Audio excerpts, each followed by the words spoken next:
दोस्तों, एक समय था जब फिल्मों के इस वक्त के एक बड़े एक्टर रणवीर सिंह ने न्यूड फोटो शूट कराकर पूरे भारत में तहलका मचा दिया था। लोग उनके नाम पर थूक रहे थे, उन्हें बुरा कह रहे थे और उनका बहिष्कार कर रहे थे, यानी कि उन्हें उठाकर फिल्म इंडस्ट्री से दूर फेंकने की बात करते थे। लेकिन फिर एक समय ऐसा आया जब धुरंधर रिलीज हुई और धुरंधर फिल्म ने उनके सारे पापों को धो दिया। इसकी वजह उसमें पाकिस्तान को पिटता हुआ दिखाया गया है। धुरंधर 2 आई, रणवीर का स्टारडम और भी ज्यादा हाई हो गया। लेकिन आज उन्हीं रणवीर सिंह को फिल्म इंडस्ट्रीज के 4 लाख लोग बैन क्यों कर रहे हैं? क्यों उनको इंडस्ट्री से दूर किया जा रहा है? ऐसा उन्होंने क्या कर दिया है? आज आप इस वीडियो में पूरी बातें जानेंगे, लेकिन आखिर तक आपको ये वीडियो पूरा ही देखना होगा। ग्लैमर, स्टारडम और रेड कार्पेट, बाहर से तो फिल्म इंडस्ट्री बस यही लगती है, लेकिन सच कहूं तो पर्दे के पीछे की दुनिया इन चमकती लाइटों से कहीं ज्यादा डार्क और कॉम्प्लेक्स है। आज के इस डीप डाइव एनालिसिस में हम किसी नई फिल्म की रिलीज या बॉक्स ऑफिस कलेक्शन की बात नहीं करने वाले। इसके बजाय हम बॉलीवुड के भीतर चल रही वर्चस्व की एक ऐसी जंग को डिकोड करेंगे जिसने पूरी इंडस्ट्री में हलचल मचा दी है। ये कहानी है पावर, ईगो और 45 करोड़ रुपए के एक ऐसे विवाद की जो शुरू तो बंद दरवाजों के पीछे हुआ था, लेकिन अब सबके सामने आ चुका है। इस पूरे विवाद के स्केल को समझने के लिए चलिए एक नंबर से शुरुआत करते हैं, 4 लाख। और नहीं, ये किसी फिल्म के पहले दिन की टिकट सेल्स नहीं है। ये उन वर्कर्स, स्पॉट बॉयज, लाइटमैन और टेक्नीशियंस की कुल संख्या है जिन्हें FWIC यानी federation of western India cine employees protect करती है। ये वो संस्था है जो 70 सालों से इंडस्ट्री के लोगों के अधिकारों के लिए लड़ रही है। अब आप खुद सोचिए, जब इतनी विशाल संस्था किसी बड़े सुपरस्टार के खिलाफ खड़ी हो जाए और एक पूर्ण बहिष्कार या बैन का ऐलान कर दे, तो उसका क्या मतलब है? इसका सीधा सा अर्थ यह है कि इंडस्ट्री के 4 लाख लोग उस स्टार के साथ काम करने से मना कर देंगे। ये कोई छोटी मोटी बात नहीं है, ये एक बहुत बड़ा और ऐतिहासिक अल्टीमेटम है। और इस बवाल की गंभीरता को पूरी तरह से समझने के लिए एक और नंबर देखना जरूरी है, 45 करोड़ रुपए। जी हाँ, 45 करोड़, यही वो भारी भरकम पेनाल्टी है जो एक हर्जाने के तौर पे मांगी जा रही है। लेकिन इतना बड़ा जुर्माना आखिर क्यों? दरअसल विवाद की असली जड़ ये है कि एक बहुत ही बड़ी मल्टी करोड़ फ्रेंचाइजी को उसकी शूटिंग शुरू होने से महज 3 हफ्ते पहले छोड़ दिया गया। जब प्रोजेक्ट्स इतने बड़े स्तर पर प्लान होते हैं तो एकदम से ऐसे एग्जिट का मतलब है करोड़ों का नुकसान। ये 45 करोड़ का आंकड़ा साफ तौर पे ये बताता है कि सिनेमा के इस बिजनेस में कमिटमेंट तोड़ने की कीमत कितनी भारी चुकानी पड़ सकती है। तो आखिर ये पूरी चिंगारी उठी कहां से? मामला दरअसल ये है कि फरहान अख्तर की तरफ से एक बहुत ही सीरियस और फॉर्मल शिकायत दर्ज कराई गई है। हुआ ये कि लीड एक्टर ने डॉन 3 की शूटिंग से कुछ ही हफ्ते पहले अचानक अपने हाथ खींच लिए। इस फैसले से सिर्फ सेट बनाने का या प्री प्रोडक्शन का नुकसान नहीं हुआ, बल्कि फिल्म के डायरेक्टर ने इस प्रोजेक्ट के लिए अपने खुद के एक्टिंग असाइनमेंट्स और डेट्स पूरी तरह से ब्लॉक कर रखे थे, जो एकदम से बेकार हो गए। इसी बड़े आर्थिक और समय के नुकसान को देखते हुए FWIC ने 45 करोड़ के मुआवजे की मांग रखी है और शर्त यह है कि जब तक ये रकम पूरी नहीं चुकाई जाती तब तक उस एक्टर का पूरी तरह से बॉयकॉट किया जाएगा। हैरानी की बात तो ये है कि इतने कड़े समन के बाद भी एक्टर की तरफ से अभी तक कोई भी ऑफिशियल जवाब नहीं आया है। अब देखिए, ऐसा तो है नहीं कि इंडस्ट्री में ये सब पहली बार हो रहा है। अगर हम इतिहास के पन्नों को पलटें तो साल 2010 में अनुराग कश्यप की बॉम्बे वेलवेट के दौरान भी कुछ ऐसा ही ड्रामा देखने को मिला था। उस वक्त डायरेक्टर को बिना बताए ही लीड एक्टर को रिप्लेस कर दिया गया था और नतीजा ये हुआ कि फिल्म का बजट 28 करोड़ से सीधा 90 करोड़ पर जा पहुंचा। तो प्रोजेक्ट से बाहर होना या रातों रात रिप्लेसमेंट होना इस इंडस्ट्री का एक पुराना सच है। 2023 में डॉन 3 की बहुत धूमधाम से घोषणा हुई थी, लेकिन प्रोड्यूसर्स के अंदर कहीं ना कहीं वो कॉन्फिडेंस नहीं था, जिसकी वजह से ये प्रोजेक्ट 2 साल तक ठंडे बस्ते में पड़ा रहा। और अब 2026 आते आते हालात इतने बदल गए कि वही एक्टर इस प्रोजेक्ट से खुद बाहर हो जाता है और नौबत इतने बड़े बैन तक पहुंच जाती है। ये पूरी टाइमलाइन हमें दिखाती है कि इस इंडस्ट्री में पावर कितनी तेजी से एक हाथ से दूसरे हाथ में शिफ्ट होती है।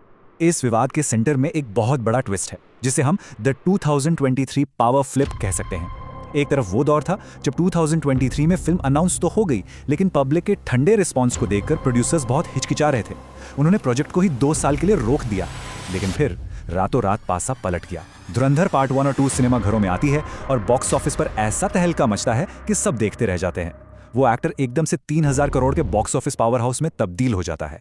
अब जो प्रोड्यूसर्स कल तक कॉन्फिडेंट नहीं थे, उन्हें अचानक से उसी सुपरस्टार की सख्त जरूरत महसूस होने लगी।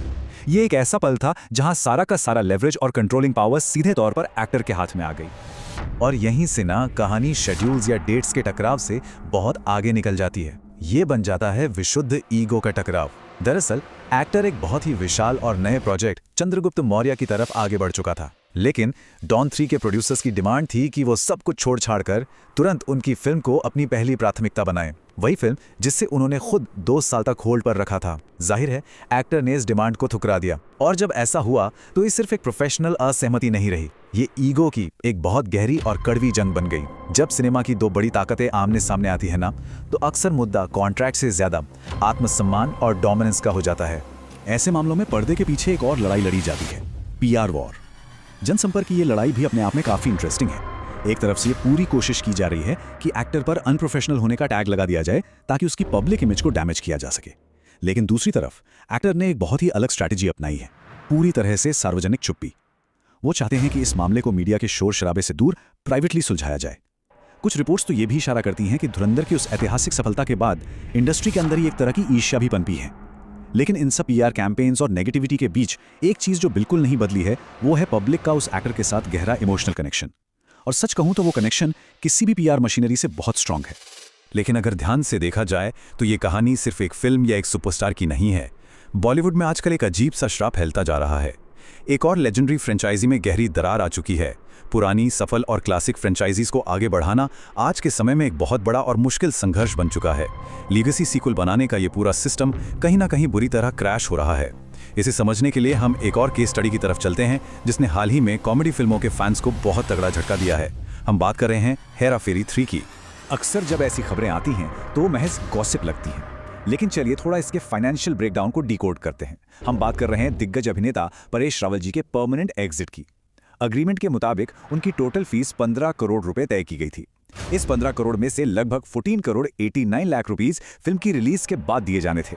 लेकिन मामला इतना ज्यादा बिगड़ गया, विवाद इतना गहरा हो गया कि बाबू भैया जैसे आइकॉनिक किरदार को अमर बनाने वाले इस एक्टर ने अपना पूरा का पूरा साइनिंग अमाउंट, वो भी 15% ब्याज के साथ वापस लौटा दिया।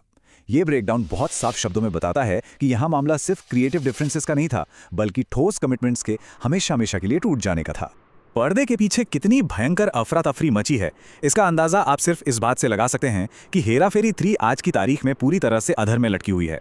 सबसे शॉकिंग बात तो यह है कि फिल्म के डायरेक्टर प्रियदर्शन तक को इस इतने बड़े एग्जिट के बारे में कुछ पता ही नहीं है। अंदर की रिपोर्ट्स बताती हैं कि ये कोई रातों रात हुआ विवाद नहीं है, बल्कि ये अंदर ही अंदर 1 साल से सुलग रहा था। और मुसीबतें यहीं खत्म नहीं होती। ओरिजिनल प्रोड्यूसर्स और आज के मौजूदा प्रोड्यूसर्स के बीच भी लगातार लीगल लड़ाइयां चल रही हैं। सबसे बड़ी विडंबना देखिए, फिल्म का एक टीजर शूट हो चुका है, पोस्टर्स बनकर बिल्कुल तैयार हैं, लेकिन इस फिल्म का भविष्य क्या है ये किसी को नहीं पता। ये केस स्टडी चीख चीख कर बता रही है कि कैसे कानूनी पचड़े और एक्टर्स के वॉकआउट्स इन करोड़ों के प्रोजेक्ट्स को पूरी तरह से अपाहिज बना रहे हैं। तो इन सब बातों और इन दोनों केस स्टडी से एक बहुत ही सॉलिड निष्कर्ष निकल कर आता है। नो बाबू भैया, नो हेरा फेरी 3, नो रणवीर, नो डॉन 3। देखिए, स्टूडियोज और प्रोड्यूसर्स के पास भले ही किसी भी फ्रेंचाइजी के कागजी और कानूनी अधिकार हों, वो लीगली उस ब्रांड के मालिक हो सकते हैं, लेकिन सिनेमा की असली सच्चाई कागजों पर नहीं लिखी जाती। वो एक्टर्स, वो चेहरे जो उन किरदारों में जान फूंकते हैं, उनका ऑडियंस के साथ जो एक अटूट और इमोशनल बॉन्ड होता है ना, उसे दुनिया के किसी भी कॉन्ट्रैक्ट से नहीं खरीदा जा सकता। पब्लिक किसी फिल्म के टाइटल से नहीं, बल्कि उन चेहरों से जुड़ती है जो पर्दे पर जादू क्रिएट करते हैं।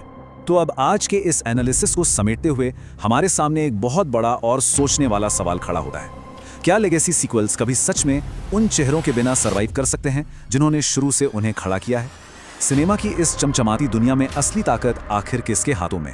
क्या उन स्टूडियोज के पास जो करोड़ों का फाइनेंस लगाते हैं, या उन कलाकारों के पास जो सीधे जनता के दिलों पर राज करते हैं?